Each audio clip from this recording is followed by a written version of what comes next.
What's good, everybody? What is good? Welcome, of course, to an episode of Opinionated with yours truly. Let's just make sure I'm all up to code. I have been messing with some of the features in Mixer. Let me make sure I'm up to code with you guys. And I think this will pretty much have a set for the stream.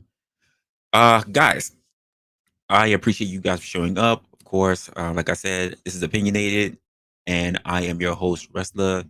And pretty much what we do is we get into a whole bunch of talking and topics when it comes to the things that we actually want in life, and most of all, how do we approach those particular things. But mainly, the aspect of the channel is about critical thought, and the most important part that needs to be focused on is all of the things that we take in over time.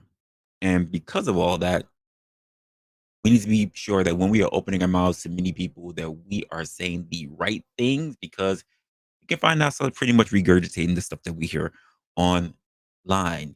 I hope you guys are actually having a really good day today. I have not been streaming throughout the better part of the week, or in the middle of the week now, because your boy got sick. He got caught up in a little bit of cold. Still coming off the end of it. So I've been battling it with a vengeance. Um, and today's episode is going to be the pretty much the scary part of not admitting things. And I was kind of being very vague with the topic at the beginning. But before I even really get into it, before I really deep dive into it, we're just in here. We got 3 minutes under the clock already. And I want to, of course, appreciate everybody who's already walked into the building. And if you are walking into the building, to be fair, just hit that like button. Oh, wow. Crispy treat. Wait, where you been at? I'm happy that you're here. I am okay. How are you doing? Hope everything is really good with you. Like I say, it might be a little something for people to walk in, because I've been disappearing. I haven't been around for a while. And I think another thing I'm gonna start doing is getting back a little bit into the roots of what I started doing when I first started the channel. So as much as I do get on and stream and such, I think I will actually start trying to commit a little bit more time to making videos, to making actual videos, structured content that I think people can digest into smaller bites instead of sitting through hours and hours of content. I may even try to revisit some of the older stuff. I don't know. We'll see. Um, but I digress. I want to talk about a little bit about the parts that we don't admit. And what I mean is, when we were talking about fears, when we talk about those uncontrollable truths that we're all having to deal with, but we rarely ever say out loud. And I'm talking about we the stuff we look at that we pretty much have buried deep down within.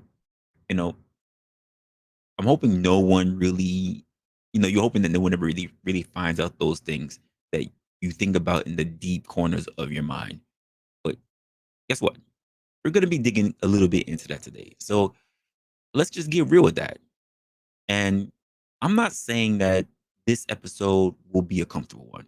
Heck, I think you pretty much already established that I'm going to pick very provocative and very difficult conversations that we all need to go into. So if this is something that you will have you pretty much squirming, 'cause I know I was a little squirming when I was thinking about this as well.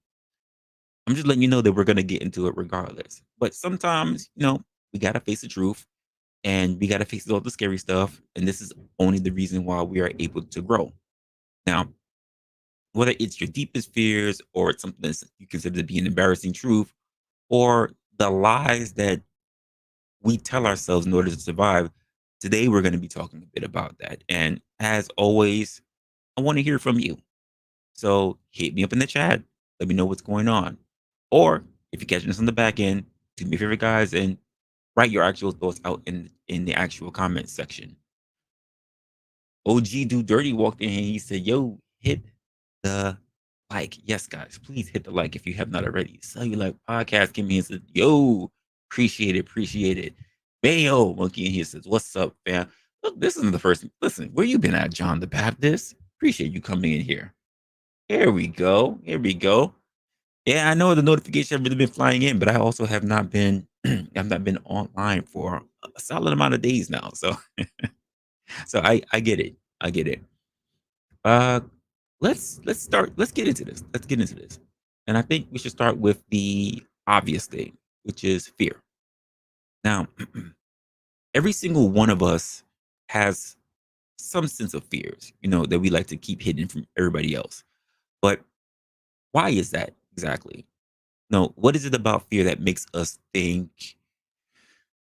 that we're weaker than we need to admit? You know, like we're supposed to be fearless machines, but that's BS. At least I think it's BS. What do you think about that? Because fear is a human thing. It's absolutely natural. And I think I'll kick things off by mentioning something for myself. So I mentioned uh, earlier in other streams that one of the things I talked about was the aspect of aging, and that's actually one of my fears, one of my largest fears. It's not because getting older in numbers is a big thing for me. It's not that. It's about the physicality of being older. It's about the social aspect of becoming irrelevant. And you ever had that fear? Like the world is moving on and you're getting left behind. And it's scary because it makes you realize how much your identity is tied to I swear, every time I start a stream, um, it's pretty much your usefulness is tied to your identity and how up to date you are, how youthful you actually are. It's not about the wrinkles, it's not about the gray. It's the fear that you're becoming invisible, and society doesn't make it any easier for you. I stated this before, even within that stream. We glorify youth, you know, so much. It's like if you're somehow 35 and plus, you've missed the boat somehow. And we don't talk about how that messes with your head in the long run, especially as we tend to get older. Brooke, what's going on? Just walking in. So let's open the floor a little bit more, just a tad bit more, and get into this talk. I don't have too much around. What exactly is your unspoken fear? What's something that you are terrified of, but you never want to really admit to anyone else? It's a quick question for you guys. And I know some of us have, their fear of failures, fear of being alone forever, or even fear of not living up to their own expectations. Somebody out there is dying. Cop car came through. Now I got the whole fire truck about to walk by. Oh, I haven't heard an ambulance yet. That's about to come soon, I'm pretty sure. Every time I stream, I swear, guys, it was very, very quiet. I just put myself in my mind space, put myself in the zone, and now it's like all the sounds want to distract me. Hold on a moment, because they are getting closer.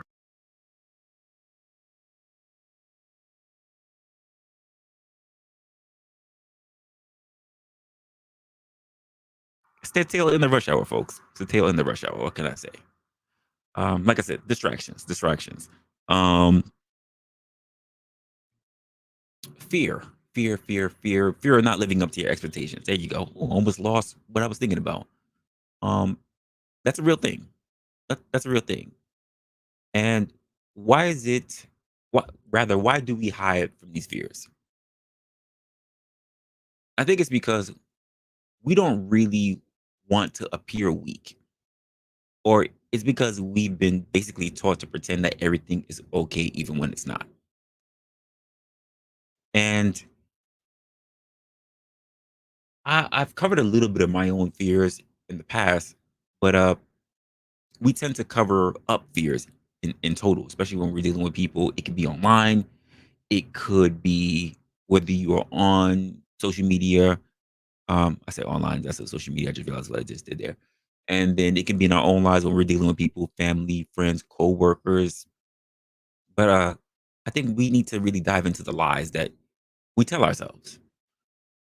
And I'll let you know, I'll open up a little bit. I'll let you know that we do a great deal of lying to ourselves. I mean, think about it. How many times have you said to yourself, I'm fine, or I'm happy with my life? But deep down, deep down, you're lying through your damn teeth. For example, how many times, or how many of us rather, how many of us tell ourselves that we're happy with our jobs, that we're happy with our jobs because it puts us in a position where we're not admitting that we're hated. That we say that we love our jobs because it's easy to admit. Yeah, it's easy to admit that we hate it. We lie to other people and we just say that I love our jobs because it's just so easy for us to say, turn around and just say, hey, I really hate this fucking place. Or rather, we stay in relationships that don't make us happy because we're afraid to be alone.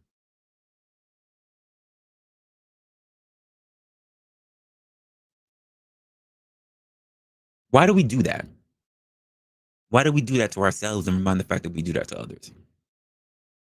Why is it easier to lie than it is to deal with the uncomfortable truths? I mean, yep, yep.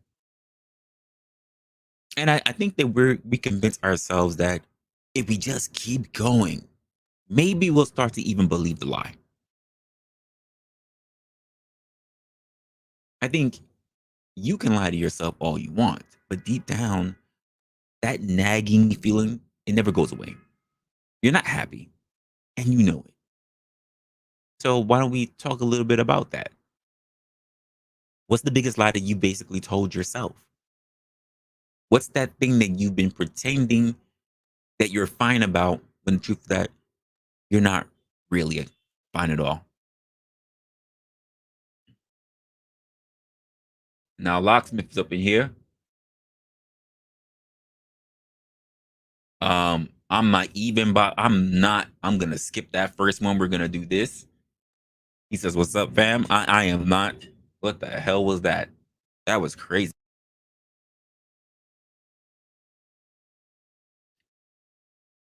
He says, "Yes, I acknowledge that I couldn't use my looks as much as I once did." I think that's fair for a lot of, especially for a lot of young ladies, because you guys get put through the ringer based on appeal. Appeal to emotions, appeal to evidence, appeal to the physicality, the sexuality. So yeah, I can see that's a big thing.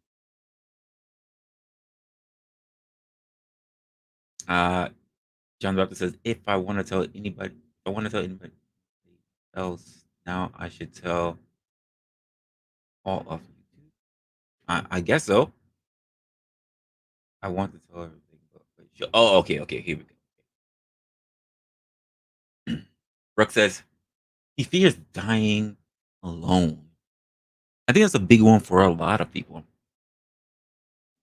If your wife passes before I do, I figure I might just give up. And oh no, I mean, you have to ask yourself the question. Though I think it's a real thing for a lot of people. You have to ask yourself also: is that something that your wife would want for you? I'm pretty sure you and your missus have had that kind of conversation. And if not, it might be something that you might want to consider. Just saying.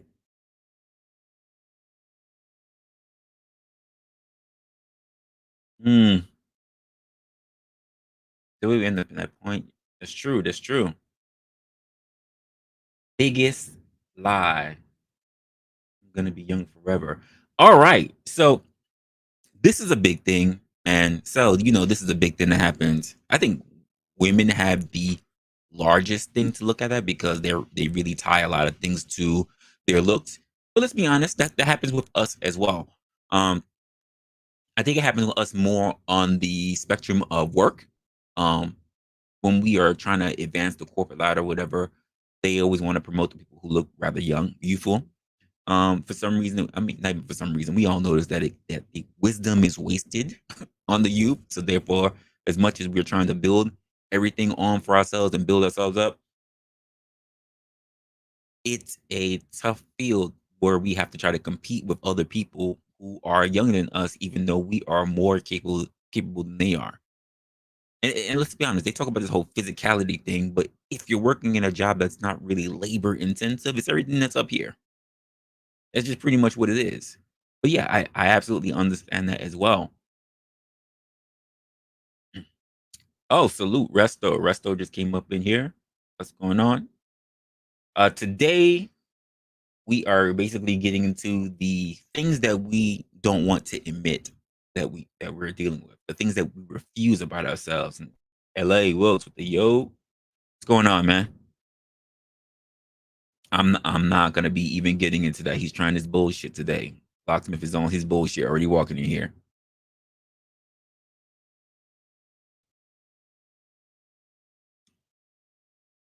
We not talking about that. Go to a brothel. All right? What the hell's going on here? I think this is we run into a lot of things that we pretty much fear or we have fear of, and we don't really like to admit that stuff. And I guess I'll share another one of mine.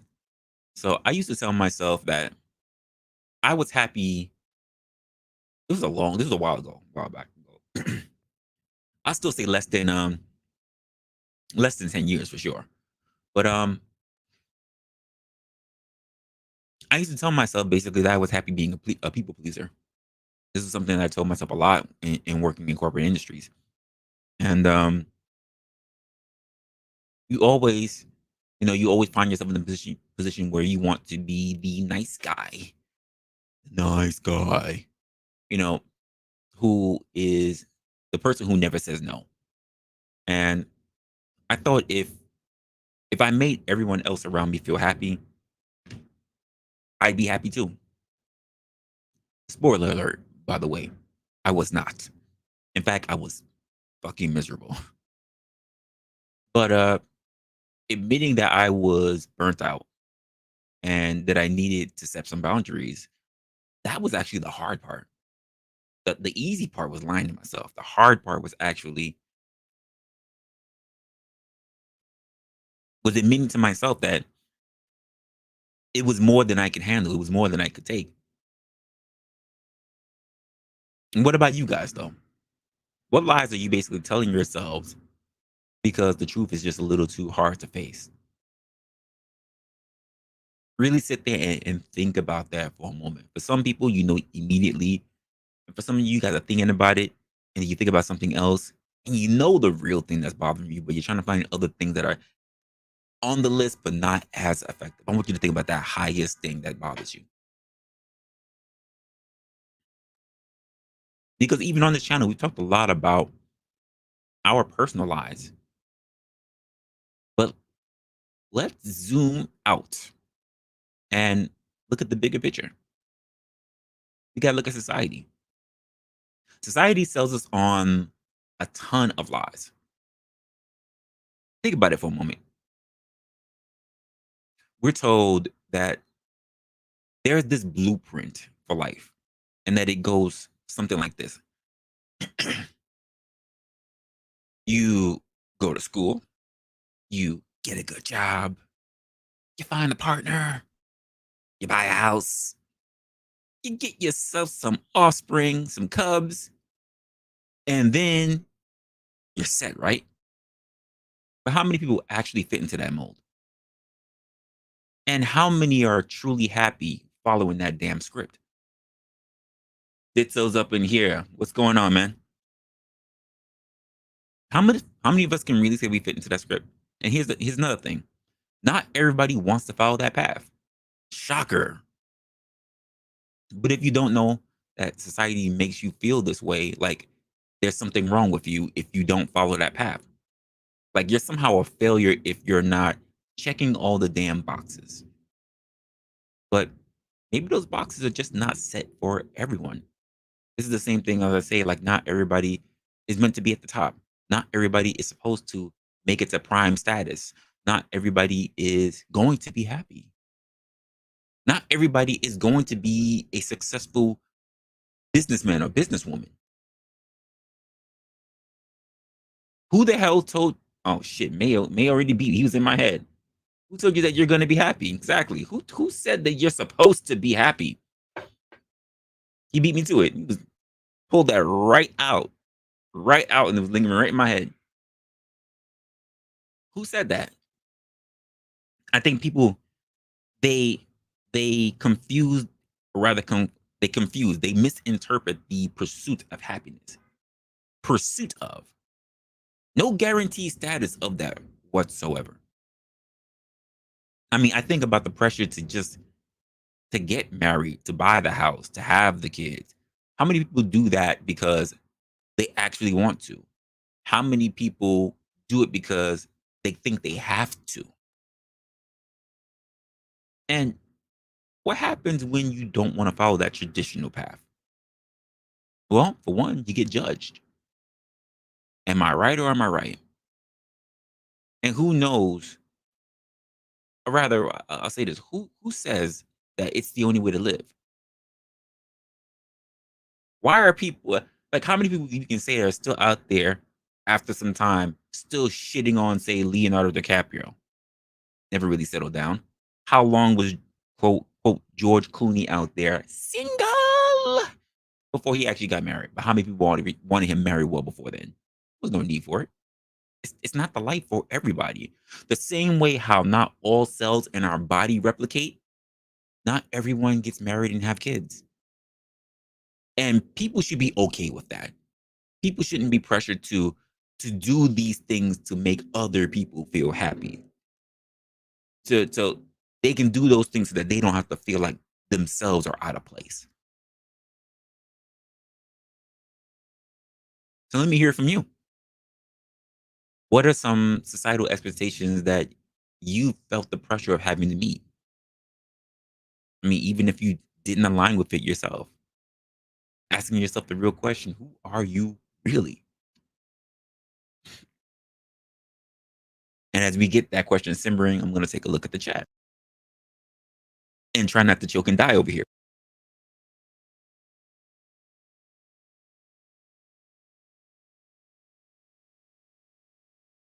Oh God! You just first thing I read from Dan is he's already talking about why are you entertaining locksmith?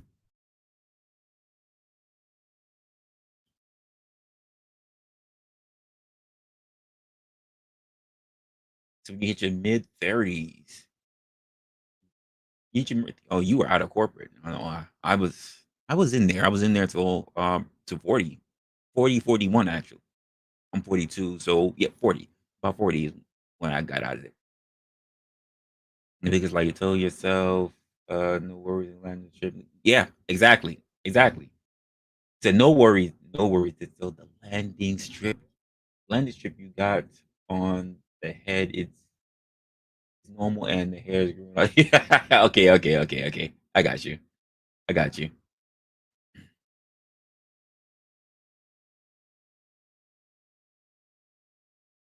Uh, Crispy said, I did all of that in the right order, and then my husband passed away.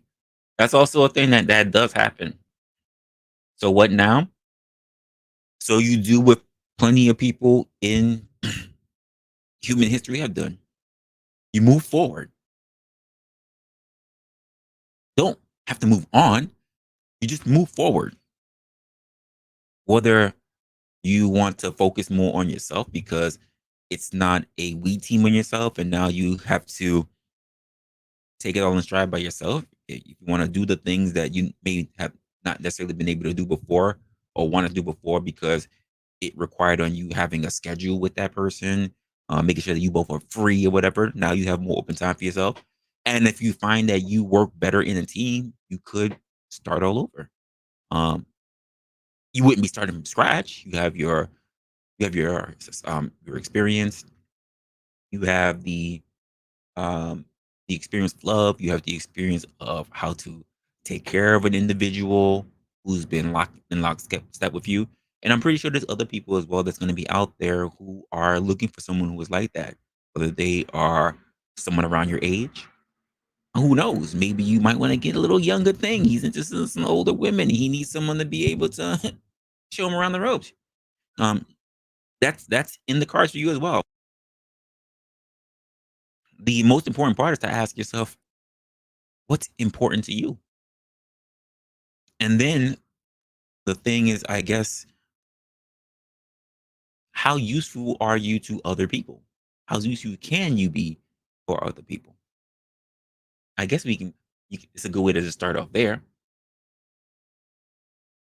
I absolutely agree. Nothing more, nothing less. I also agree with this. Happiness is absolutely fleeting. Most people don't find themselves in the status to be find themselves happy. I think a lot of people just find contentment. And or I think the status of being content is all about finding an area that you are okay with, because there's so many levels of content.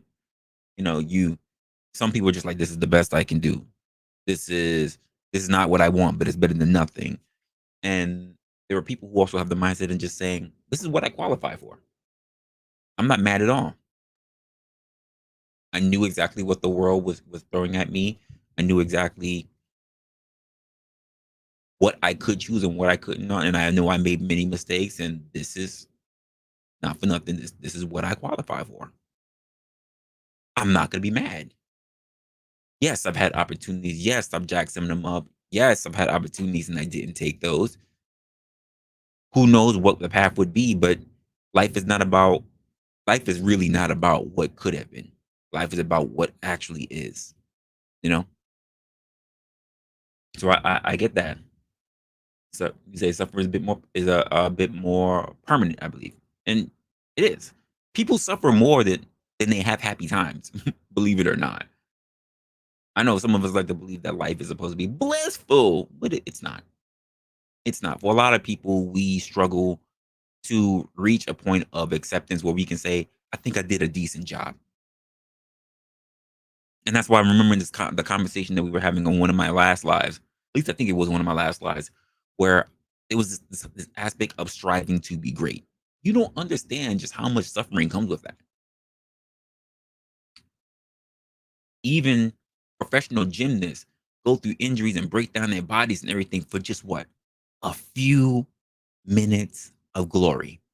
They spend years breaking and rebuilding their bodies for just a few moments of gratitude, a few moments in the spotlight. What else could you have been doing? Who knows? But this is what they wanted to do.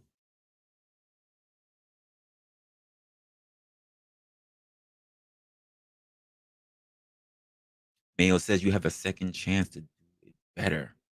Hmm.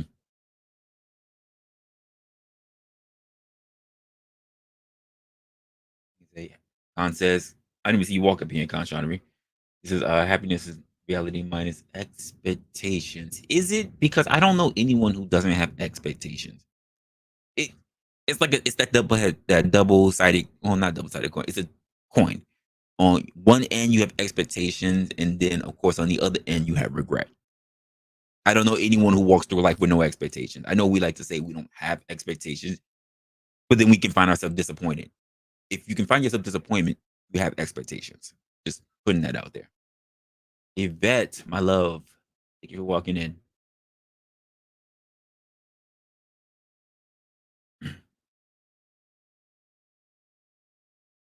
Yeah, there's no time to wait. The world will keep spinning. It will not stop so that you can catch up.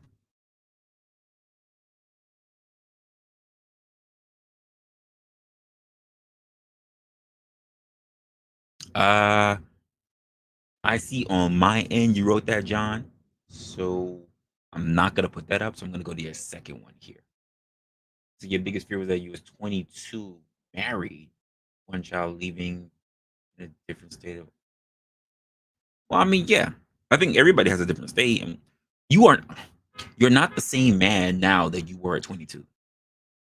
Plenty of people look back at their lives and decisions that they felt that were the best ones at the time, and they go, I'm okay with everything. Not everybody does that.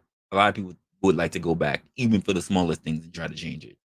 And I don't think it's necessarily something that needs to be done. I think you should be okay looking back and look at where you are now and then say either this is a yay or nay. Oh Joe, what's going on, man? And I agree. I agree with you, Con. It really is about priorities. Con says, happiness is merely an escape from the suffering that is life. Hmm. Because you can't be happy all the time. Well, you can't be happy all the time, but let's be honest. Are and I'll just ask this question to you guys because different perspectives across the board.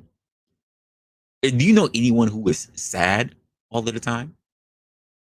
Who's miserable all of the time? Sure, they may have the RBF face, but are they miserable all of the time? Not every. I know we like to believe that there are people who are just they're walking around Eeyore all the time, just always depressed. That's not really a thing, and no one can be happy. No one is all the time anything, and it's about figuring out that balance. Even though I will say that you do go through more stresses of life and idiocy that happens because of society, but that's because of the time that you're in. I think life is about overcoming all of the time, and sometimes it just means overcoming the small things. Not everybody gets lucky. Not everybody hits the jackpot, and even those who hit the jackpot, or even those who are born into money, find themselves very much in the concept of being upset, states of being upset, states of I need something new, states of I'm bored of what's happening here, states of if I could make the change. People are like that. People are never really satisfied. You just have to find a place where you just say, this is the life I'm at and I'm comfortable in it. Comfortability does not mean happiness, a state of happiness. It just means that you're okay. This is my bed and I'm gonna lay in it. But you said, I learned, let me change my screen so I'm not breaking my damn neck to read you guys' comments. Because that's what it feels like right now. Learning not to dwell on the past. So you can't go back and do anything anyway. Absolutely. This is why when people always say, if I could go back in time, I'm like, I would not. I'm not interested in seeing the past. I'm interested in seeing the future. If I see the future, I can come back and figure out what kind of person I need to be for then. Going back in the past does nothing to help me now. It doesn't, because we have the butterfly effect. You don't know what's going to happen. You don't know what you don't know. We'd like to believe that if we make simple changes, that our lives would be better. Because most people who talk about going back in the past are talking about betterment.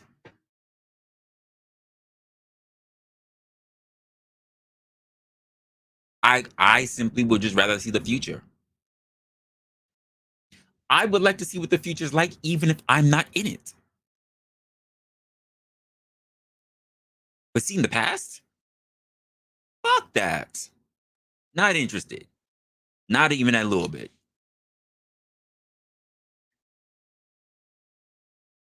You said somewhat sometimes. I see that now, Resto. Sometimes people just scared not to not to be sad because it's all they know. Uh I don't know about all they know, but I will say that it's all that they choose to accept.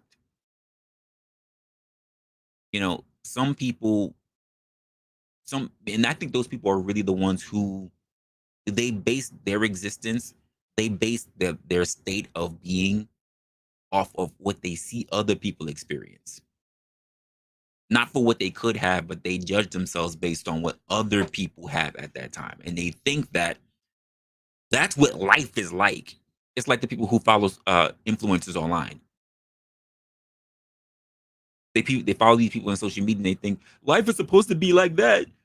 And I'm just mad all the time because why couldn't I have that life? Why couldn't I be born into riches? Why couldn't I have been born with a loving family? Why? Why? Why? Why? It's all the why nots. Why not this for me? Why not that for me? Rather than having gratitude, the fact that they're here.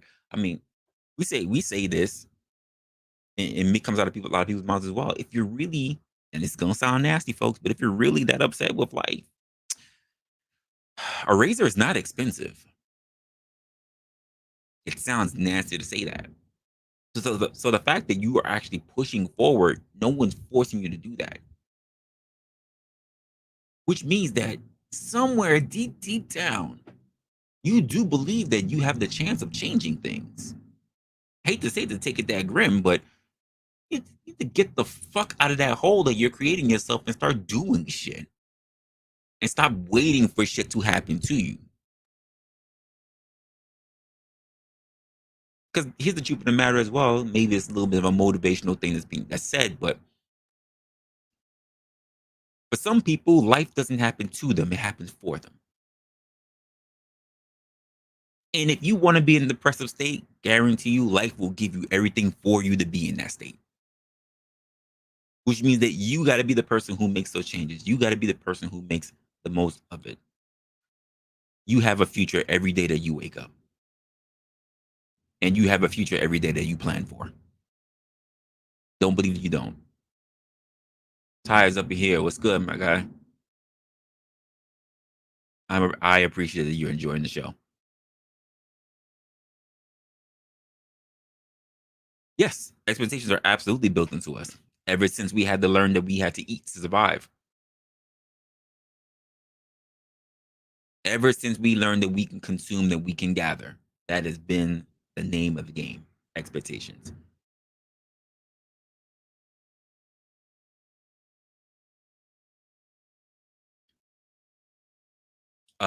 So here's the thing. Reality, this is gonna sound a little weird and a little controversial at the same time. Um, I don't know how far I want to deep dive into this one, but the accepting of realities is so subjective because everybody has their perspective of what reality is. To some people, their realities are just straight up fantasy. To others, straight up, not everybody's realities consist of the same things. Let's put it that way. A lot of people need to take that into the back of their mind in the retrospect as well. All right, what's going on, man? And exactly, this is what I'm saying, Yvette. You're absolutely right. Just be happy to be here. Life is supposed to be tough. I think instead of just telling people that we need to be happy, I think what we need to let people know is exactly what Yvette said. The privilege. You have the privilege to be here. You have the privilege to deal with problems. You have the privilege of being able to figure it out and change things. You could have been something else. You could have been one of the many sperms that didn't make it. Look at you. You now have the audacity to complain about the life that you have and the way that you're choosing to live after beating millions in a race to make it to the egg. Why aren't you making the most of your life? You beat everybody else to get here. Some people, very few though, some people, it becomes a tie in the race. That's how you get twins. But you managed to outrun everybody and win the game to be able to be granted this life. And you're sitting here and complaining about woe is me every day that you wake up. Get it together. Zuma, what's going on, man? Get it together. How about a little gratitude in your life? I get it. And I say this all the time. People are born at different stages of the race. Some people are born ahead, some people are born behind, some people are born running right in the middle of the damn race. Some people who are ahead fall behind. Sometimes they may fall to your level if you're in the middle, and they may fall even to the back because they just wasn't able to compete. Some people were born maybe behind you, and they got a little bit more hungry based on the fact that they didn't want to see themselves be last all the time. And they pushed themselves forward to not only probably pass you in life if you're sitting somewhere in the middle, but it pushed themselves to the very front of the race. Here's the truth of the matter though. The race can't be won. You just have your part to play in the race. This is a marathon. You are not to cross the finish line. Because the only way we'll ever see the finish line being crossed is when that last person in humanity is extinct. The finish line is not set for you because we're not sitting in an extinction event. Play your part in the race. Do the best that you can and try to set up the next person. Give them the baton next. Whether that is your family members, your friends, someone that you're coaching or mentoring. This is what you're doing. You're not only hoping that someone set you up, and if they haven't, you run it the best you can. But then you also want to put yourself in a position where you set somebody else up to run a longer and better distance than you have. This is sometimes it's a scary truth to say, especially about success, but it's not always about you. Sometimes you're here to be in existence to set somebody else up. Sometimes it's bigger than you. And that's a big thing about aspects of success because society has basically sold us the shiny ideal that success, that money, that fame, that status sets us up for all those things. But what exactly is not being said to you about the actual cost? Because there's this lie that success, you'll be with success will make you happy. That you'll be happy if you become successful. But in reality, we see what happens to celebrities. We see what happens with politicians. We see what happens, we see what happens so often. Success often comes with its own sense of scary truths. The fear of losing it all is a very big one when it comes to success. The fear of becoming successful and not knowing if you can handle it. The realization that it didn't make you happy, or that you didn't make the most of it. Or let's just say you were able to make the most of it, get all the money, get all the status, the fame and everything, and then you're not as happy as you thought you would be. How many times have we heard about people who are reaching the top, as I like to say, the pole position, only to say that they were more stressed than ever before, that they're more anxious, that they feel like they're less fulfilled in life. Nobody wants to admit that though. We glamorize success, but we don't talk about the mental strain that it puts on us. That pressure to stay on top, to keep achieving, the never ending hustle. What about that fear of failing when it comes to being successful? Because people think that once you made it, that you got everything figured out. But the truth is, the higher you climb, the scarier it becomes. The higher you climb in a mountain, the colder it gets, the less oxygen there is. Not more.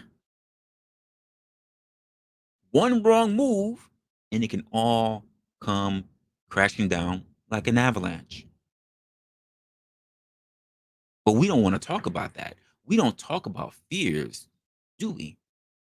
The hardest truths are the things that we really just don't want to admit.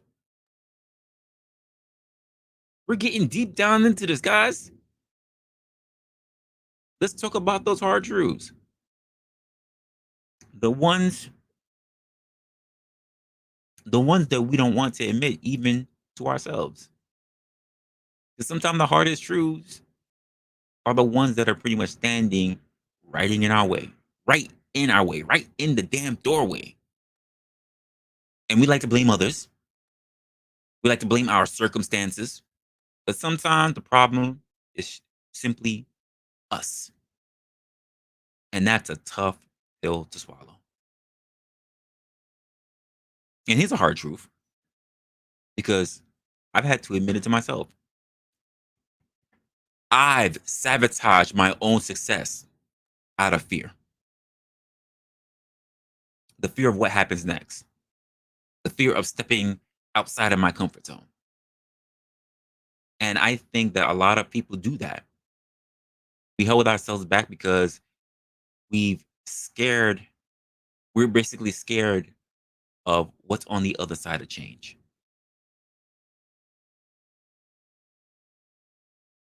What about you though? Hmm? What's the hardest truth that you've had to face by yourself?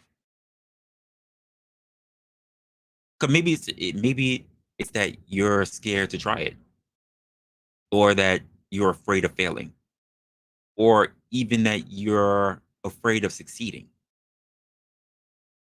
Think about it. Talk about that.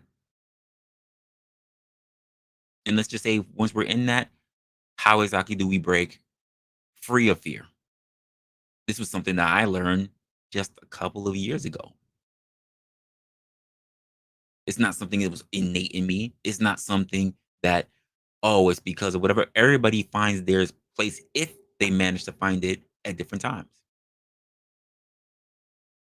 Because now that we've pretty much laid it all out there, all the fears, all the lies, all the social expectations, the only question that's left is how do we break free from it all? How do we stop letting the fear control our lives? Because let's be honest, if we don't deal with these scary truths, they're going to keep running our lives. They're going to keep running our lives in the background. We all have our maybe our tablets right now, our laptops, our phones, and it's the BS that's running in the background. What we see is what we see, but there's so many other little things running in the background.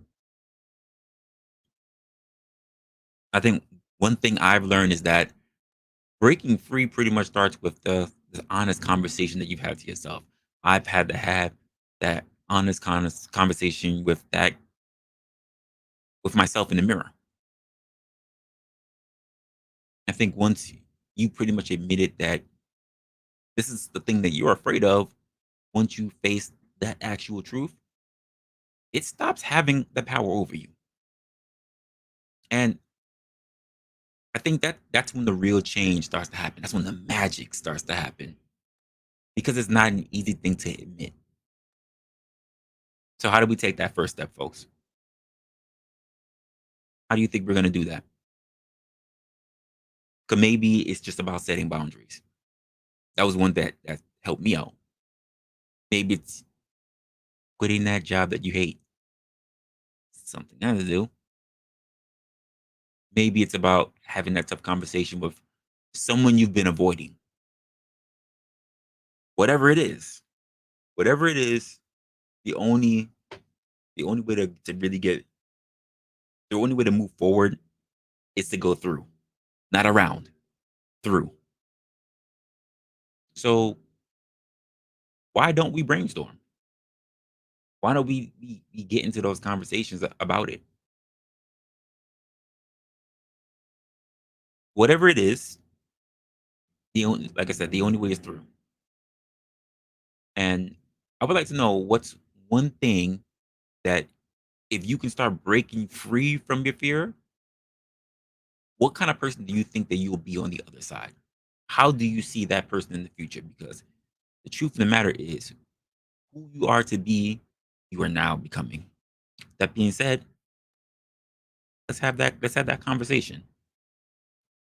Link folks, link as they say is in the chat.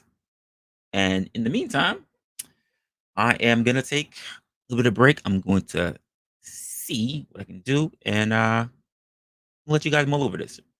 Let's hit a quick promo time. The streets in the darkness of night, we wear the blue, ready to fight.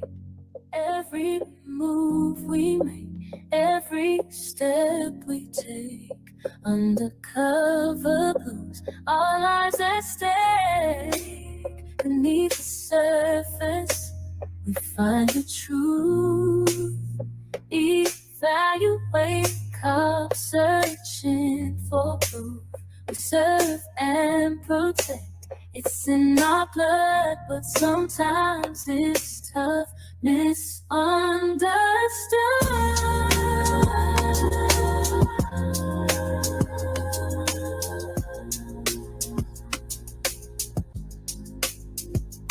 We're the guardians of peace and justice in the alleys and streets, where the shadows kiss in the face of danger. We stand tall, working for the greater good, giving our all.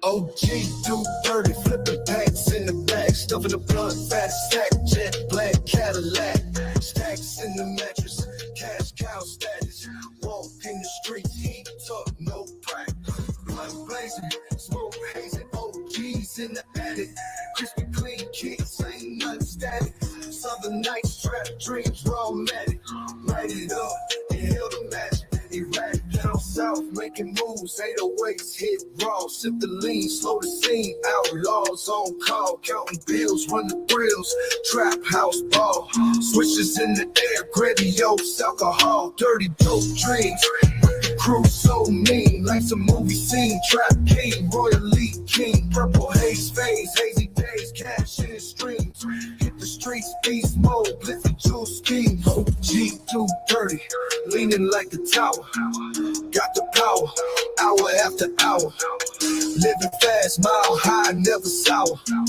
came up from the grid, dirty money flower, blood blazing, smoke hazing, OGs in the attic, crispy clean kicks, ain't nothing static, southern nights, trap dreams, raw matic, light it up, inhale the magic, erratic.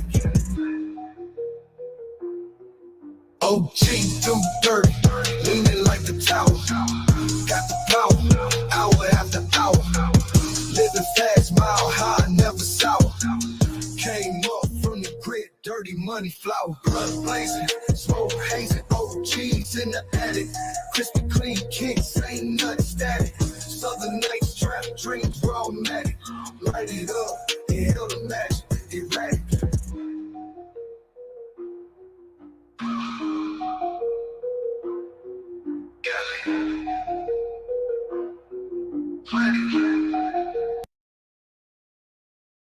The push, real or drink, like to a blood, sit baby still, fast and fly, evidence plain, no dick holding, no blankety black shit, we chillin' with the crew, you welcome for the session, I hope your time was pleasant, now did you learn your lesson, welcome to the push, welcome to the push, yeah, welcome to the push, welcome to the push, welcome to the push, welcome to the push, yeah. Welcome to the punch, grab you a drink, light you a blunt, sit back and steal, facts fly, evidence plain, no dick holding, no blackity black shit, we chillin' with the crew. You welcome for the session, I hope your time was pleasant, now did you learn your lesson? Welcome to the punch, welcome to the punch, welcome to the punch, welcome to the punch, yeah, welcome to the punch, welcome to the punch, welcome to the punch, welcome to the punch, yeah.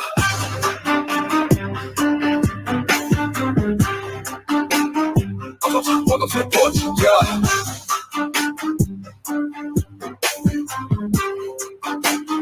Welcome to the punch. Yeah.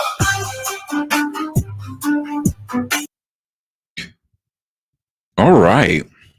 All right.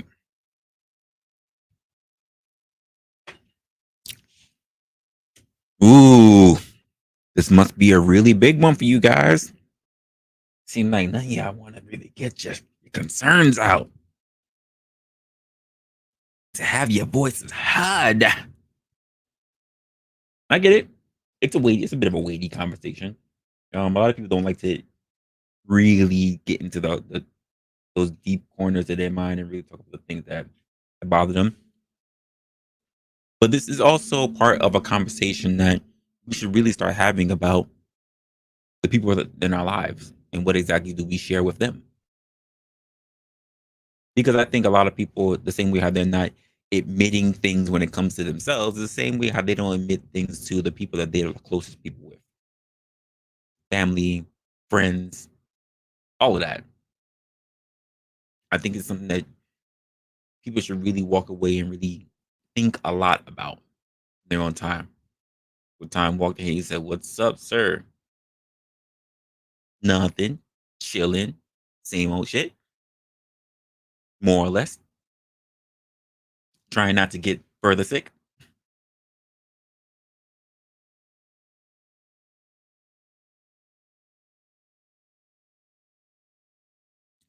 Eh, I appreciate that, Rook. Yeah, could be a powerful topic, but I know that's what we do here on Opinionated. We like to bring up the stuff that's just a little bit weighty on people. It's not the kind of conversation that a lot of people are used to having, especially online. Um, and that's exactly the kind of conversation I think that we should have because it's so easy to have the whole relationship topics, uh, the whole what people should be, ought and ought not be topics, the whole let's point fingers at them and laugh at them kind of conversations, the whole let's see when somebody else uh, put up controversial conversation that no one else is really ever going to agree about. Let's be honest, we're not even sure that the people who it came out their mouth if they believe it. But when I ask people to have conversation where we can turn around and say, what's going on through your own head? Let's have a conversation about the real weighty stuff that people go through. And let's have your true perspective on it. It's not something that a lot of people are willing to get into because it's not about the other person. It's not about them now. It becomes about you. It's not about ourselves. Dan, what's going on, my guy? How you doing? You're muted right now. Nah, you're good. You're good. No, yeah. Hey. Well, at least you can read lips. That was still way obvious. Yeah. Yeah, it's a good conversation, man. I don't mind having them. I'm just gonna begin with this premise. Okay. I am so fucking cynical at 43 years old, and the things I have lived through my life that I learned to be honest with myself from a very early age. I'm just, the stubborn individual. If I were, I don't care how I look. I don't care how I dress. I don't care how people perceive me. I just do what I do best and try to do it in my own way. You know, that's who I am. And sometimes people come up to me and ask me, how the hell do you not go into depression, etc.?" And I tell them, listen, after my own divorce, I went into depression. I was at, and it took me about 2 years to work myself back up. It's not that I don't suffer depression or I do not feel sad. It's just that the way I interiorize it and the way I work it out, I just do it in my own way. So my own psyche is not constructed to be put down for too long. Do you ever ask the question in your mind in your back of your mind? Why are they asking me that? Uh, I guess when I've asked that question to myself, my answer is people envy or misunderstand that some of us,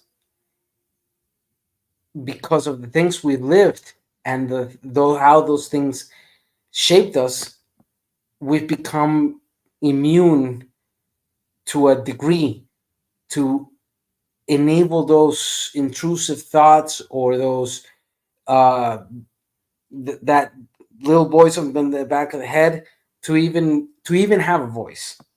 You know, Uh, I think about this, and I think it's because they've also want to say swallow the pill of societal expectations. You know, when you start doing things, it's like when you look at an entrepreneur, right?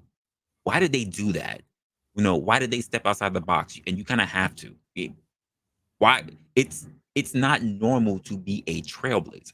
It is not normal for you to try to willfully sacrifice to find your own path. You know, so the same thing, like I'll say for myself when I was quitting my last industry, me walking out the door packing my boxes and stuff, they're looking at me like, "Well, what you gonna do? Where you gonna go? Where you going to next? Uh, what about your 401? What about your life insurance?" It's like, for one, why are you asking me for a decision that you're not willing to make yourself? I'm gonna say it this way: it perhaps my own sickness Mhm. is highly contributed on how I was raised and the conditions under what I was raised by and from in that sense. One, since I was born and I was immediately rejected by that biological mother because of the economical conditions and the reality that that person was living under at that time I was born. I was given into adoption. From the age of 0 up to the age of 16, I had lived in 6 different countries.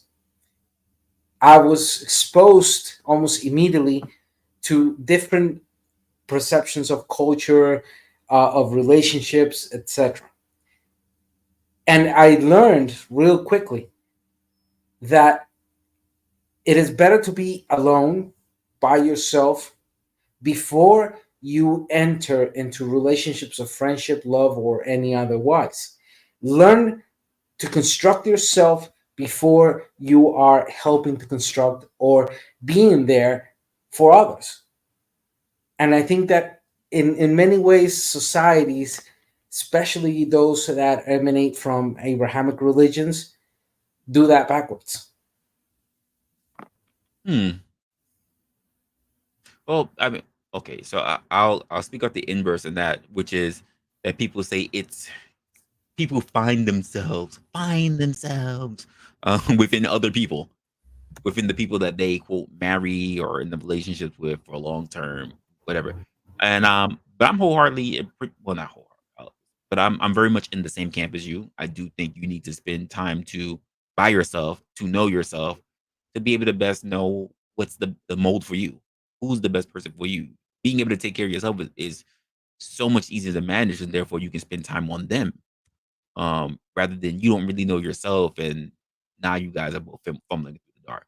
Or if there's a mismatch, even in that, they know themselves or you know themselves, and the other person is lost. What's and I completely agree on that. In my own condition, look, from the age of 0 to 16, I lived in 5 countries, 6 countries. Um, so it was an average of 4 to 5 years in each country. So obviously, in the first few countries, which were Argentina, Mexico, and somewhat Costa Rica and Venezuela, um, the the normal way of people um, learning or learning to adapt, etc., the early ages, I did not have it because as soon as I made friends, I had to go. We had to leave that country. As soon as there was any formal relationship, it was gone. I was already gone of that country. So by the age of 16, I was extremely accustomed to know that people come and go, that um, meaningful relationships are something that takes time to construct, but at the same time, it can be immediately deconstructed and gone. So, in my perception as to how I established relationships, once I got back to Costa Rica, I was 16, 17 years old, and this it started to become that home, that fixed home that has been for that since that time frame. Then I learned that the investment on other people has to be done in a way where you're first investing in yourself and constructing yourself and being honest with yourself as to what you want with relationships. For example, if you want friendships, companionships is great, but you have to realize that those people are making their own lives, their own things, and whatever moment you can share with them and be with them is great. Enjoy. Next step, if you are looking for that love or that companionship with somebody else, um, you have to know that that is a complete different form of compromise, which you are going to construct something together, crossing your fingers that for the rest of your life. And as we know by human history and reality, that ain't exactly the best way of getting shit done, you know? That's fair. You said something really interesting because you said like by the time you start forming those bonds relationship, it's pretty much time to go. Uh, Mhm. so as an adult now, because I'm pretty much sure that a lot of that shaping of time throughout the six times that you've had to move, throughout those six different countries, do you like how exactly do you move in building rapport or bonding with people? Do you try to do that as fast as possible because time is fleeting? No, actually. I just one thing I've learned is let things flow. You know, don't rush it, don't speed it up. Just be relaxed. I did make that mistake early on. You know, on my first once I got back to a more fixed country, yeah, that mistake was done, and it's something that you learn from it because what people may confuse as desperation, as well as may confuse with the wrong form of expectation. No, you can't rush into a friendship. You cannot rush into love. You cannot rush into something uh, of that bonding or that relation with other humans. You have to give time. So you learn that time is fleeting, but you also have time to do your things. I agree with that, and you made some excellent points. Because when I asked the question, I was thinking about the people who, let's just say, now that they found a place where they're going to settle, right? Now they act with a sense of desperation, like, oh, I can finally make some friends and keep some friends, and I want everybody to be my friend now. Um, so the idea that now that you have already had an idea of what is it like and how momentary things are going when it comes to building these relationships, instead of you just jumping and rushing in to try to collect as many, like being Pokemon with fucking friends, you just gotta get Yeah, them all. gotta Now catch you're them like, all. yeah. So now you're like, no, let me make sure that I am sure with myself and that I cultivate the proper relationships with the people that I actually do want around me. And I think that's a very, just like Khan said, that's a very, it's a good adjustment. I was saying it's a very healthy place to be, and I'm not sure a lot of people really reach that stage. You know, I really don't think they do. I think, yeah, I think that a lot of people, because A, how they were brought up, B, how those expectations of when they were growing up were implemented by the parents, and how that person began creating those bonds, etc. So, for example, I have friends right now that I've known for 15, 20 years, you know. But have I seen those friends every single day of my life? No. It's occasional. We pick up the phone. Hey, let's go have something. Let's have a conversation, catch up, and then we may not see each other for 6, 7, 8, 1 year, 2 years. You know, it. There's this kind of like weird fantasy, which in turn I would also blame Hollywood. Hollywood, as well as other movies or shit like that. They present this so backwards, How especially so?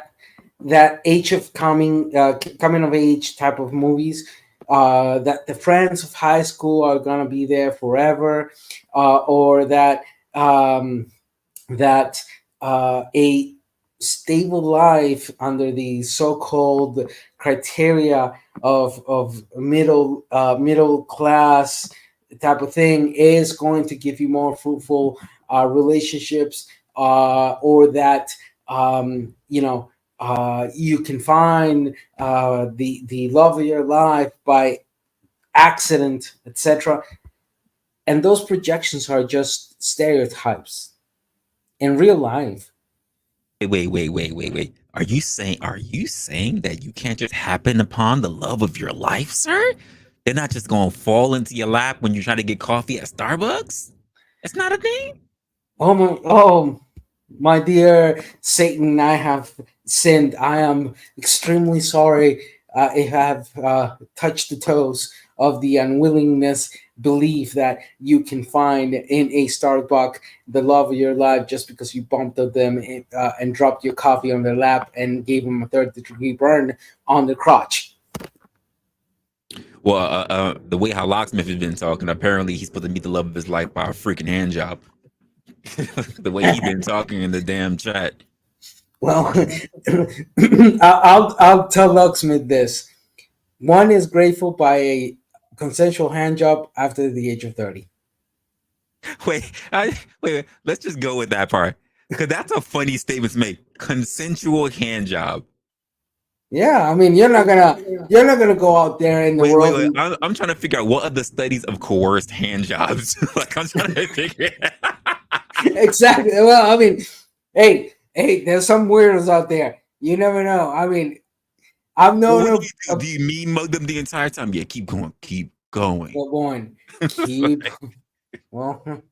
You never know with some freaks out there. Con says sounds like true love. Jesus Christ. Yeah, it's like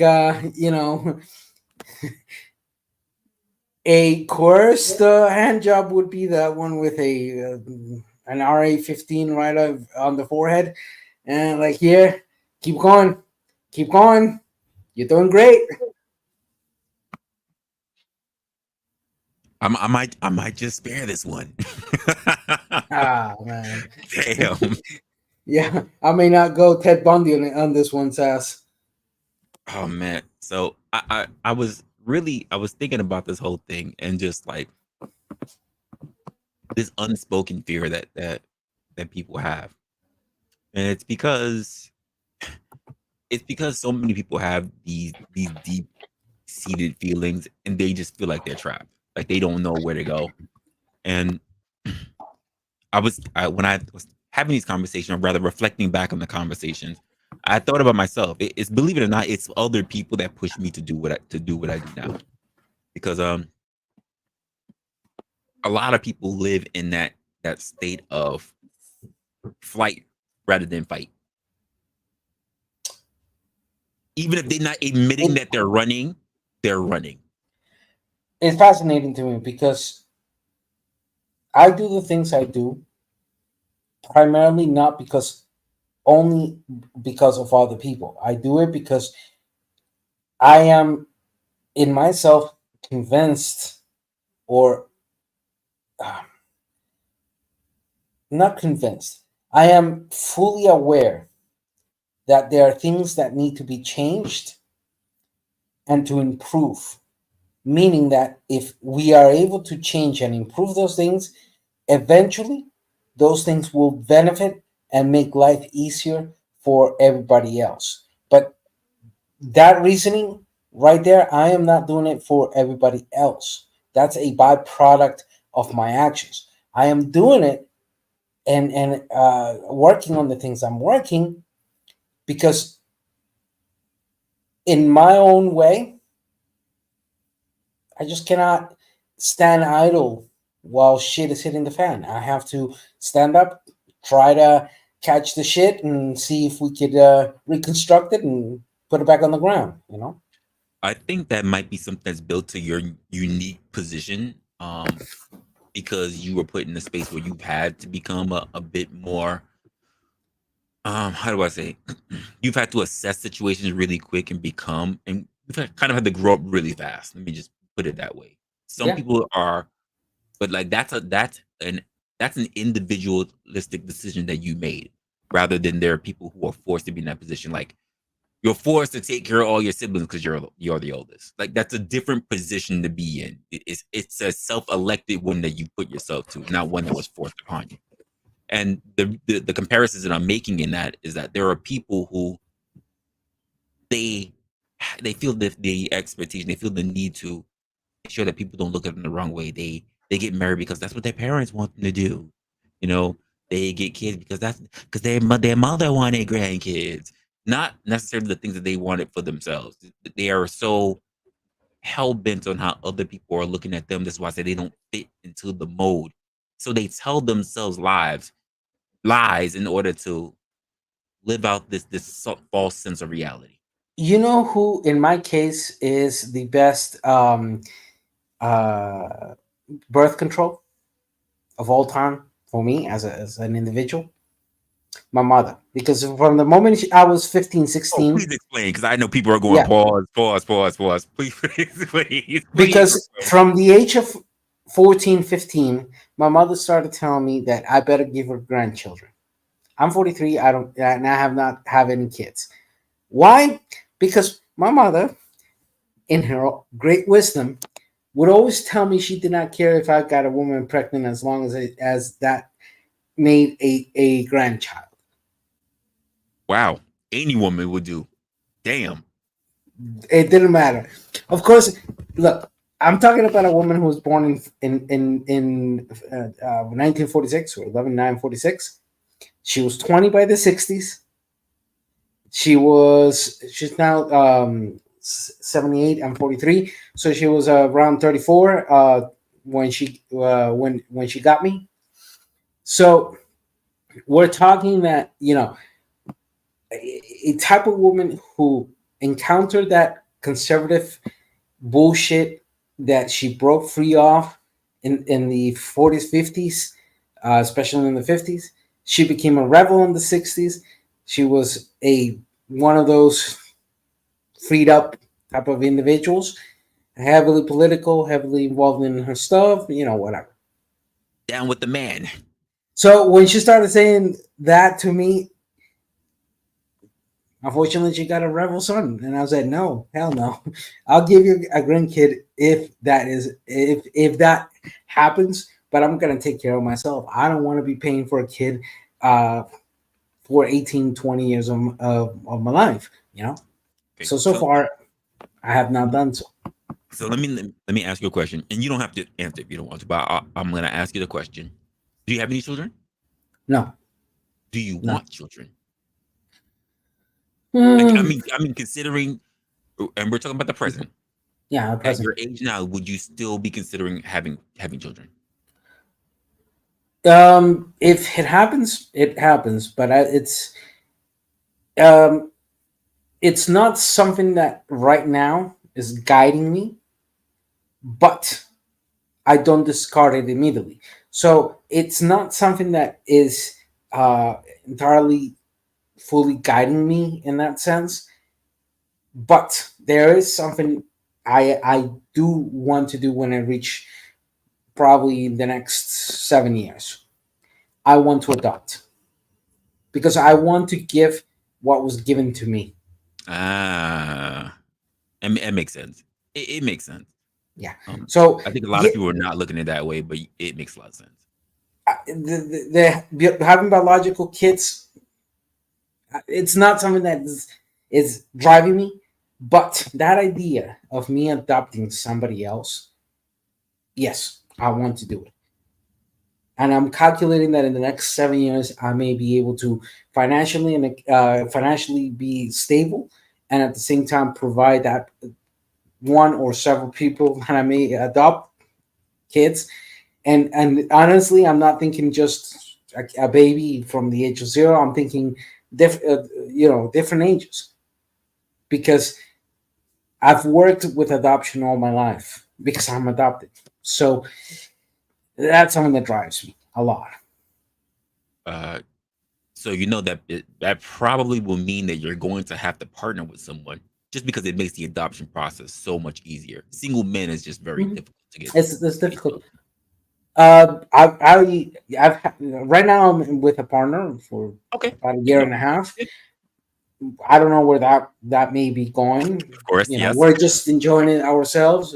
It's good, but I cannot tell you if that is going to be the partner that's going to be Gotcha. with me in the next 20, 25 years. I don't know. But yeah, I'm realizing in that sense that is an important requirement, because uh, like it or not, I mean, I can't go to an adoption center and say, "Hey, I want to adopt kids. I'm a single male." Everybody's going to look at me like, Unfortunately, yeah, uh, yeah. Unfortunately, this is why I was like, if you're gonna do that, that means you need to have other things on the table just to make sure. yeah, exactly. But Yeah, I got 7 years to build that up. I'm not entirely in a rush. I'm just seeing where that leads to. that's fair. That's fair. Listen, it's good to plan and fail that. No, yeah. Now, it's like I said, there are the lies that we tell ourselves, and this is one of the things that pushed me to even leave my industry because I could have been in the same trap. Because I spoke to people who are young, who just let's be honest, they're young, they're still figuring it out. They were like, that person might be like 20, 27 now, but at the time, she was like 23 or whatever, and I'm just like, you're young. You're gonna figure it all out, because a lot of people feel like they need to make their way in the world, especially when they just get out of college, fresh get out of college, and they feel like they're supposed to be out there and conquering the world because people sell you that dream. But then to speak with people who are older than you and I, and to say that they've only been trying to live up to the expectations of other people, and even to say if they have like their mother, their grandmother, their father, whatever, pass away, and they're like still wondering, did I ever meet their expectations? It's a daunting experience, and that's why I realize a lot of people live in a state of fear, or rather than figuring out the things that are going to make their lives more fruitful, not happy, but rather more fruitful in the long run. And it's what I listen to these people, and I'm just like, is that what you really want to do? And they look at me, and you can see that it's not, but they'll tell you that it is because they don't want you to know that it's the problem that they're dealing with. Which is why there are people who like they will lie and say, "I love my job." Well, how long you been at your job? I've been working here for 20 something years. You never want to do anything different? And they're like, well, I mean, there are things that I do, but I love it here. But any other time you speak to them, they always complaining about their manager. They're always complaining about the hours. They're always complaining about the same job that they've been doing consistently. They're complaining. I'm just like, make it make sense. I want to mention something now. What you're saying, the idea, the pursuit of success, more than the idea of the pursuit of happiness or the pursuit of freedom, the pursuit of success is coded in a fantasy that success means immortality. So people are chasing to be the next Leonardo da Vinci, or the next Julius Caesar, or the next Yeah, plenty of examples. uh, And not for nothing, could be the next Hitler. or the next Hitler, etc. Right. People chase that, but they don't realize that all these individuals that gained immortality is not because they were looking for it. It's because the context of time and the things that were happening around threw them into that. Well, that's why what that's why I don't think there's any politician that really choose. Well, let me not say any. I don't think that most politicians really choose to run for presidential office. You do it because you want your name written in history. It's not a worthwhile job. It's not a job you can even keep. It's a temporary CEO position. What's interesting is that the world, yes, you have those examples of those who are on that collective memory,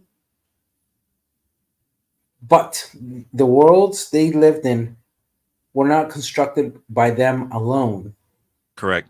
The million of anonymous who may not have left their names in history left their actions and their efforts Yep. in that It paved history. the way. Absolutely. They paved the way. So if if you are the type of individual that wants to go for, and I'm talking this in general, if you're the type of individual that you want to reach that point and you're searching for it, I'm not going to tell you no, but I'm not going to tell you yes. I'm going to tell you it's a long road, and for those about to die, we salute you. That's fair. So I think about this because here's the thing now. Because I am not so heavily steeped in the workforce as I used to. Um, sometimes I kind of miss it, but most of me does not miss it whatsoever. I whatsoever. don't. I don't. Like I really don't miss. You know what? It's not the work and their aspect of that stuff. I miss just having conversations with people and seeing how people like the thing about me being mainly a hybrid kind of thing, and even me just being on the internet is that it's not the same way that I can analyze people the way that I used to. Because like most of the time, let's just say you and I are having a conversation, but it's visual. We can see each other. Most of my conversations online are like dealing with an avatar or whatever. So I really don't see people. I can't see their facial expressions. I can't see their body language. It becomes harder to read. So I have to interpret intentions. And when it comes to society, when I think about how people are moving and what lies they're telling themselves, how they sell themselves, I can hear people talk and they speak like there's this blueprint for life, that how they're supposed to be able to move, how a person is supposed to be able to be, how is a person, what's the measure of is successful for people. And this is why I always have this thing about my channel where I would say we got to really dive into those talking points, those narratives, because they hear this so many times from other people that claim that they got it together. And now they believe that they need to have those things in order to be a worthy individual. And I'm like, you don't need to be that. You just need to be the best that you can be. And you know, let me jump into that point you made. We as physical individuals, as physical beings, we have a limited um, contact with other physical beings, meaning that throughout all our life, we may have a contact with the immediate population that is closest to us. So if you live in New York, you may have contact with throughout your life with 1.5 million people. And that can be said on a daily basis sometimes. You don't even realize it, but that contact means you're walking, you look at the person at you pass them by too. But when we look at when you have a more direct contact, meaning that you talk to that person, etc., you have those levels where then the most inner closer circle that you have maybe tops 100 150 people, and out of those 150 people you may see daily 4 or 5, which are your most closest family. So people don't realize this, but the duality that we're encountering today, that we can connect ourselves to a computer and have this type of conversations with two people in different countries versus what prior to the internet was happening and how those relations happened, is that there are benefits as well as there's cons, and everything has to be seen in that way. Both forms have different ways of behaving. uh After a while on being on this type of thing, you learn to listen to the voice, and the voice can tell you volumes without the need of seeing an individual. You can start those deducing intention. You can start deducing, the direction, etc., of a person. But physical contact or being in presence of that individual is far way better in many ways. I cannot deny that. But this is the world we live in. So we adapt. All right. So for a quick understanding, what exactly does success look like for you?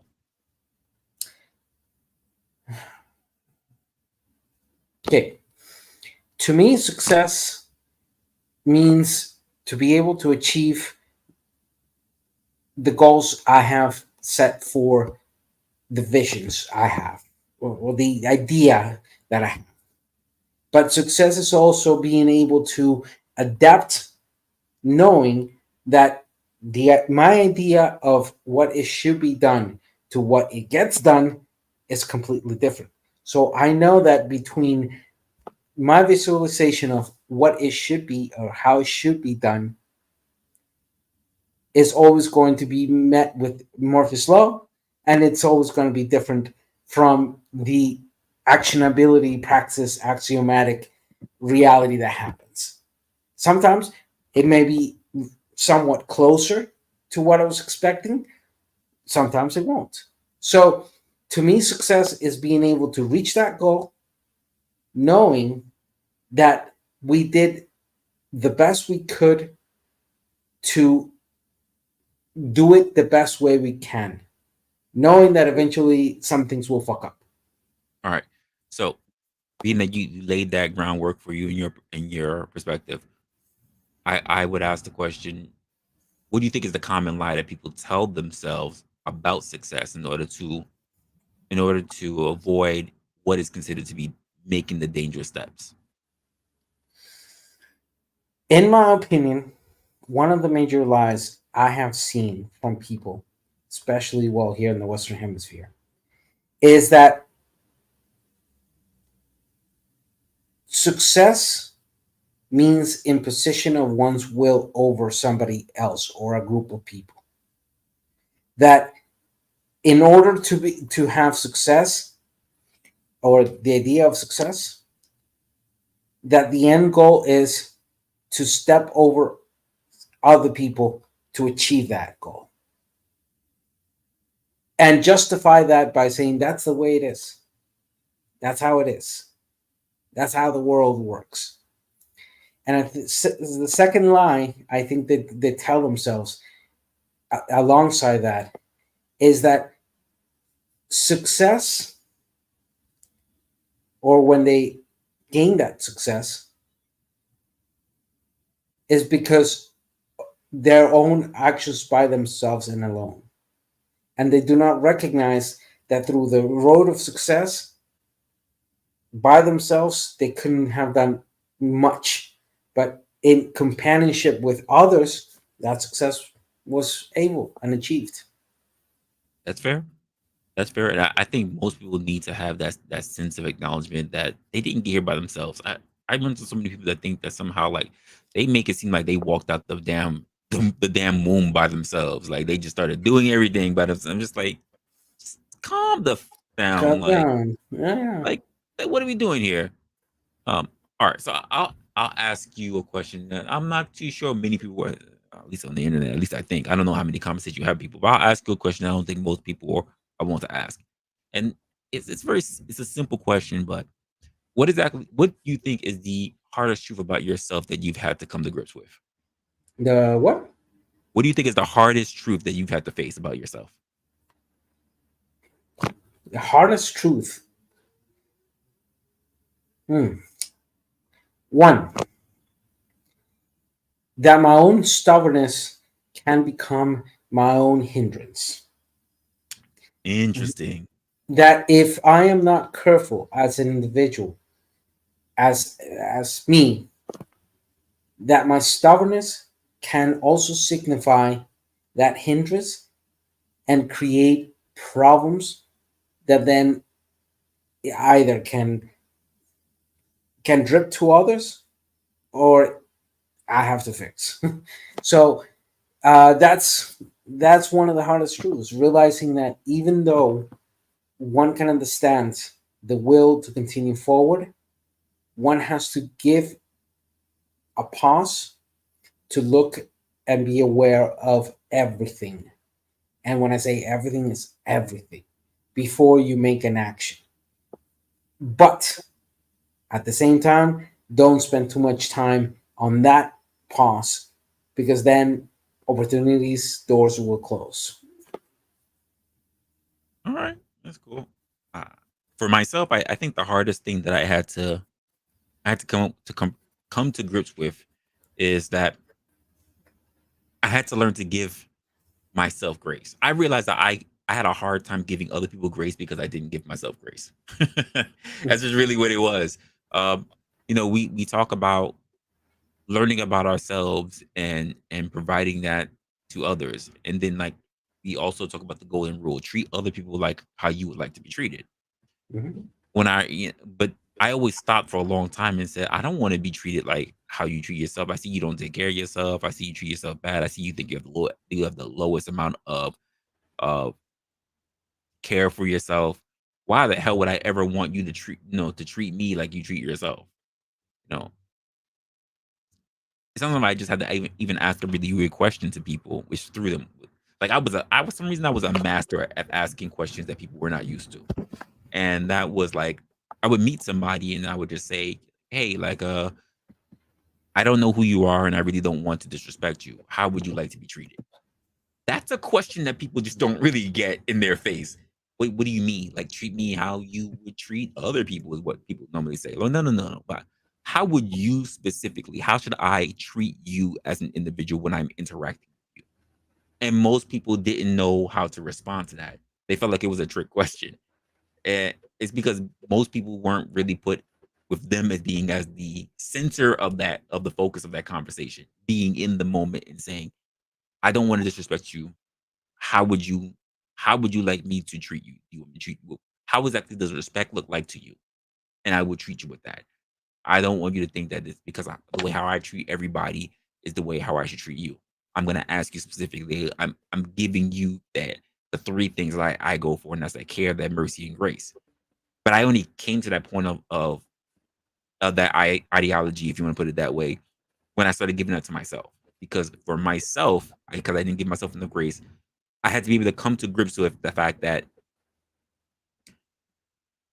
I can't really make people see the things that I see in them. I was that person that if they had a dream, if they had a goal, and I felt like I was in the position to help them, I would want to do whatever I could in my power to, in my ability to help them achieve what they want to achieve. And then dealing with them over time, I realized that this is the things that they claim that they want, but they didn't really want it, which is why if they were disappointed, they weren't really that upset about it because they didn't really strive. That's why one of the rules, and you saw it on the prior conversation we had, I approach everybody with the induvio pro inteligencia or induvio pro inteligencia. In the doubt, approach under the perception or the possibility of intelligence. If it's proven otherwise, Okay. in that sense. So I get what you're saying, because how to put it this way, I learned in my life that you can ask that question directly and 99.9% of the answers will be a lie, or not a lie, a misconception of their own interiorization of what they want. That sounds perfect. Yep. Okay. And so the best way to, for me, to learn how a person wants to be treated is by how they're treating you at Themselves. an XYZ moment, Yeah. in various scenarios. So, for Okay. example, when I debate or when I talk, there, yes, I've said in many times, one of the reasons I pause is because of the languages.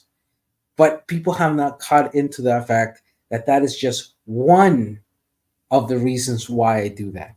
The reason I pause is because I've learned that on the pauses, desperation becomes a reality. When that other person wants to push their idea and their agenda as hard as they can. So They don't you pause to reflect. they don't pause to reflect.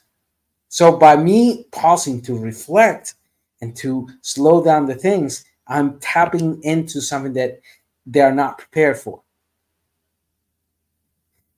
And at the same time, you see me, when things get tough, I'm not afraid of just going all out, taco de frente, uh, and hitting hard. But you learn on that on the side of the debate, and then on the side of normal contact, etc. You know, I've had you're walking down the street, somebody bumps onto you. You expect that the normal reaction is that person is going to say, "I am sorry, pardon me." Some don't, some do. So the practice I make for myself is if I accidentally bump into somebody, immediately I am gonna say I'm sorry, no matter the state of mind I am. I make an effort to say that. Why? Because then the person is gonna say, okay, well, no, or it's gonna get violent. You just gotta get ready, whichever the two or many options that happen. It's a Or rare for thing to see now. It's a rare thing to. It's disgusting that that's a rare thing to see now.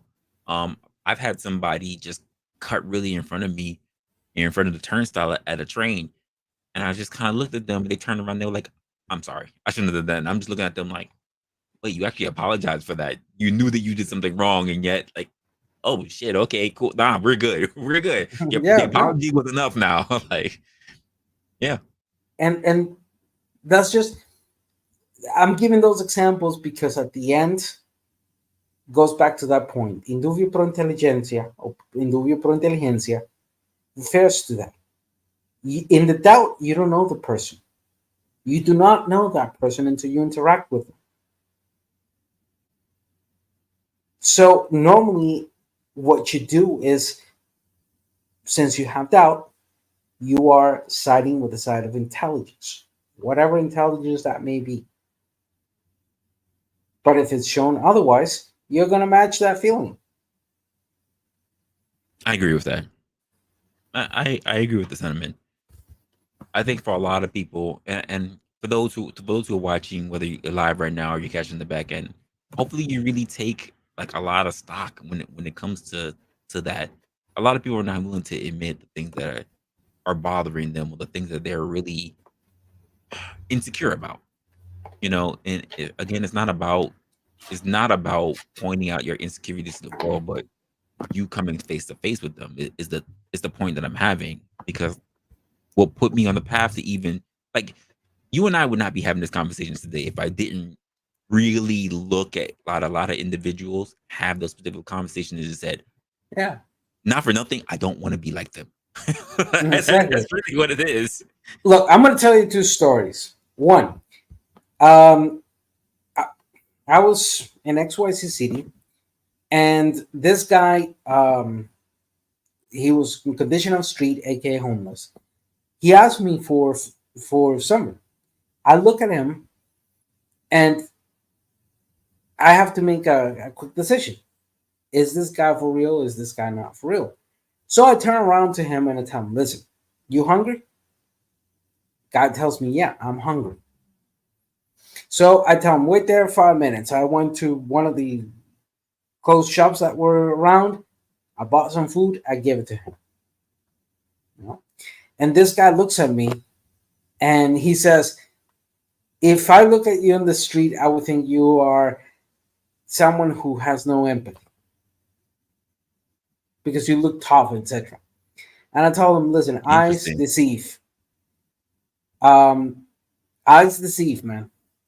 I I'm trying to make things better that you don't have to live on the streets.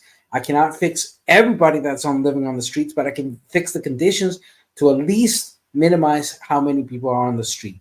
And that's something that's not going to happen immediate. My immediate is if you need help, I'll try to either give you that help or guide you to where that help can be given to you. I say that about people who I think about this in terms of like comic book heroes, right? You know, I tell people I think you're missing out on the entire premise is really important. And when people they like, what do you mean? I said superheroes can't save everybody. They can only Hmm. save those who within reach that they can help. And they may Yeah, not even be able to do that, but they make the attempt. I think that's very important to make the attempt. They don't necessarily always get it right. They don't necessarily save everybody. Superman, Spider-Man, Batman can't save everybody. They can that only go within the areas that they are and the people they can reach. They can't be on one side of the city and the other side of the city at the same time. They can doesn't only count. take care of one thing at a time, and they have to make the most with the decision that they have. And I think that people think it's an all or nothing game. It's a zero sum game. And I think that's the also the part of the issue that social media that we as people, as society has placed upon us. That you have to be a willing participant in the zero sum game. And I'm like, you don't. You can decide to opt out at any moment and just Hmm. take care of yours. Take care of your issue. Take care of your side. And I don't think a lot of people look at it that way because the fear of missing out, the fear of not succeeding, the fear of being looked at as the odd one, the weirdo. I've always been the odd one and the weirdo, and the in that sense, I've always been in that line. And second story that happened to me, I was exiting the university, and then that time I was taking the bus back home. It was about 9:30. You know, the last few runs of those of the buses at night. Sorry, I don't want to cut you, but that actually that sounds pretty good. Um, so public domain puts cultivate something that grows kind. Or That's kindness very is, interesting. yeah, kindness is something that grows. I agree with that. So I was sitting, and on that time, the it was the first few years of the smartphones.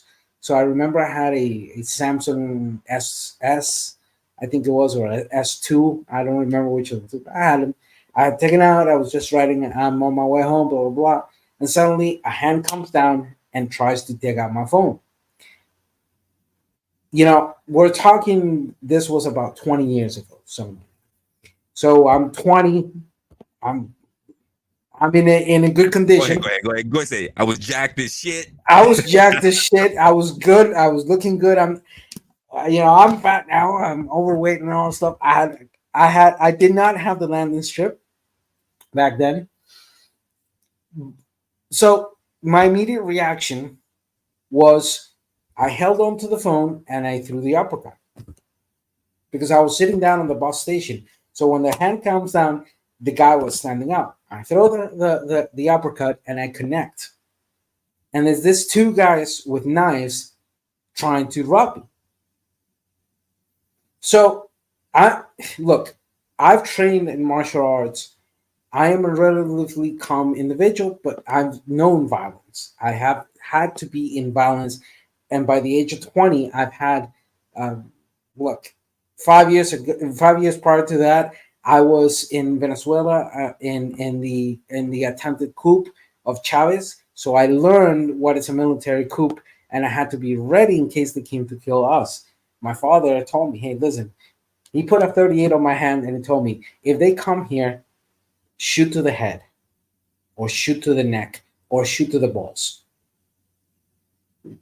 Whichever the three you get out, if they come, shoot. It's a good takedown. Yeah. And obviously, he then later on explained me that he should have said also center mass, but that's another story. Um, so I had balance. So I responded in kind, but I told this guy, the two guys, listen, I do not want to hurt you. I don't like hurting people. But if you come at me to try to hurt me because of whatever conditions you are, I'm gonna drop any considerations towards you and come at me. And one of the guys came at me. We fought. He landed a couple good hits. He tried to stab me. I was able to disarm him and stab him back. I stabbed him right on the side. And when the other guy saw that, he got afraid. So I bluffed. I came out, pulled the knife out, and I told the motherfucker, "You're next, and you're gonna die." Not to telling him you're gonna die. No, I told him that. But then the guy ran. So I'm here with the guy I just stabbed. What do? I fucking start doing first aid on the motherfucker. And then I start asking him, the fuck are you still What were you thinking? What the fuck were you thinking? Yeah.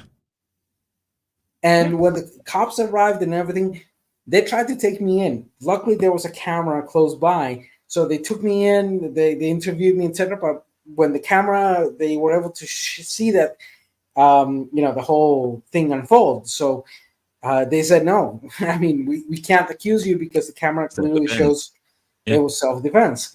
So, but later on, in one of my works in jails, I visited the jail where this guy was at. He had been sentenced for 5 years for aggravated assault, and it was his first thing. And I met him. We talked, and he told me that I changed his life. That my actions changed his life. And I told him, how so? Because he thought that he was going to die. And he told me, I met God, etc. I told him, I'm an atheist, but whatever makes you happy, man. Yeah, okay, whatever. Fine. Yeah, sure. Fine. All right, sure. And in the last few years, I've learned that this guy is now married, 2 kids. He's working hard. He's doing his whole stuff. So you learn that people make decisions depending on the factors that are around them. Some of those decisions will get them killed or will make them kill somebody else. And that is the consequences when those people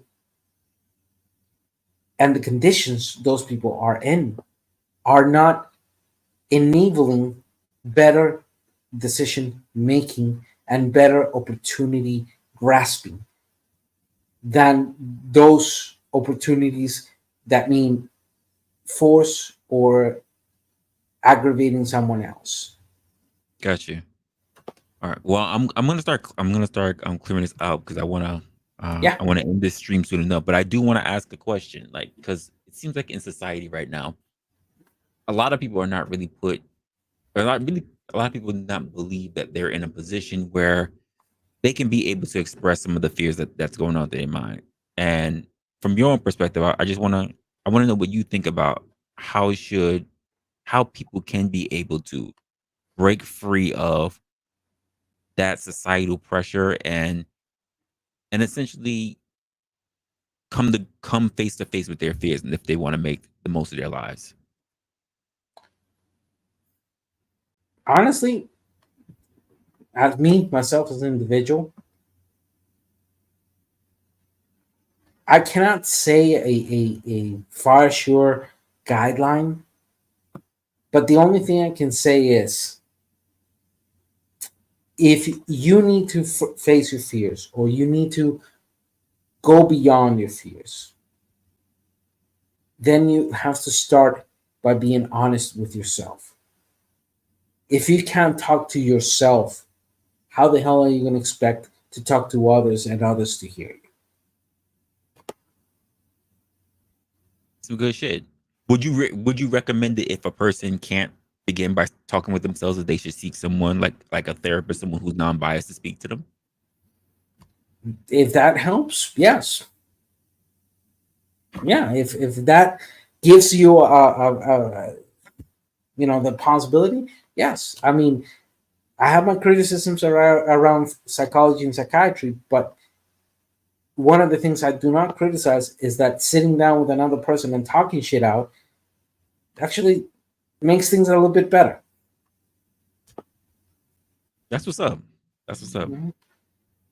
Dan, I appreciate you coming up, man. Thank you Beshko very. Woblaba, my friend. Beshko All right, Woblaba. Pura vida. Walk with all your right. eyes open. Appreciate it, Later. man. Appreciate it. So, folks, we covered a lot today. Let me throw a little something up there for you guys. So I feel a little weird that we're not doing this properly. Here we go. Here we go. Here we go.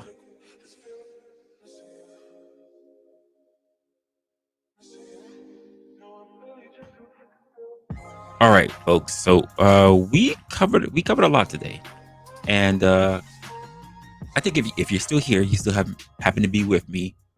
I want you to give yourself the.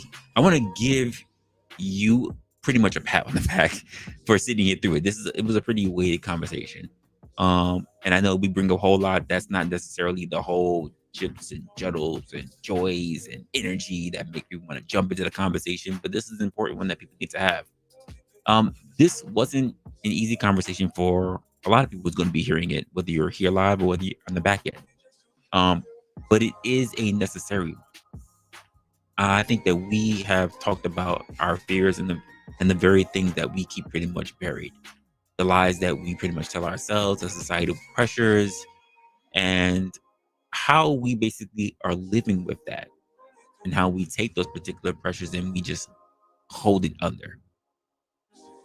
I think the hard truth that we're dealing with, something we actually want to face, but for some reason we just don't do it. And I think, just like Dan said, just like I said earlier, that admitting it is the, in fact, first step. Now, I want you to take something. I want you to take something away in this conversation, in this particular episode, and that's that the honesty part of yourself is the part that will bring you the most amount of power. I think that you being honest with yourself, others, and with the world around you, that it's not as easy as it sounds, but you can actually grow through the entire issue. That there is a place for you in the world, that you don't have to believe that this is just going to be it for you, and that it'll never get any better than how you see it now. I don't want you to think that about yourself at all. There is still time for you to grow.